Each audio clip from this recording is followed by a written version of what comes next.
আজকে আমি ডিমটা দিলাম বালি চাপা ধরি বালিতে করব ডিম ভাপা।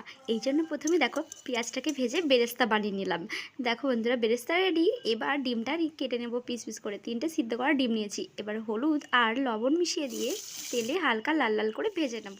ডিমটা লাল লাল করে ভেজে তুলে নেব। এরপর একটা বাটির মধ্যে সর্ষে বাটা, আদা বাটা, লঙ্কা গুঁড়ো, জিরে গুঁড়ো, পোস্ত বাটা, স্বাদ মতো লবণ, চিনি আর বাটি ধোয়া জল আর হলুদ দিয়ে একটা পেস্ট বানিয়ে নেব। অন্যদিকে কড়াইয়ে বালিটা চাপিয়ে দিলাম গরম হওয়ার জন্য। এরপর একটা টিফিনের মধ্যে মশলাটা দিয়ে তার মধ্যে দিয়ে দেবো টমেটো কুচি, দুধ আর ডিমগুলো দিয়ে দেবো।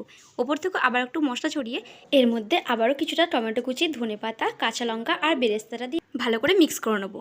এবার বালির মধ্যে টিফিনটা বসিয়ে দিয়ে ঢাকনাটা চাপা দিয়ে ওপর থেকেও কিছুটা বালি ছড়িয়ে দেবো। এরপর আমি এটাকে আধ ঘন্টা মতো জাল দিয়ে নিই। এরপর 10 মিনিট রেস্টে রাখলেই ডিম ভাপা রেডি। চলো তোমাদের খুলে দেখাচ্ছি এটা কেমন হয়েছে। দেখো বন্ধুরা, কি দারুণ হয়েছে। এবার আমি খেয়ে বলবো এটা কেমন লেগেছে। আমার তো দারুণ লেগেছে, তোমাদের কেমন লেগেছে।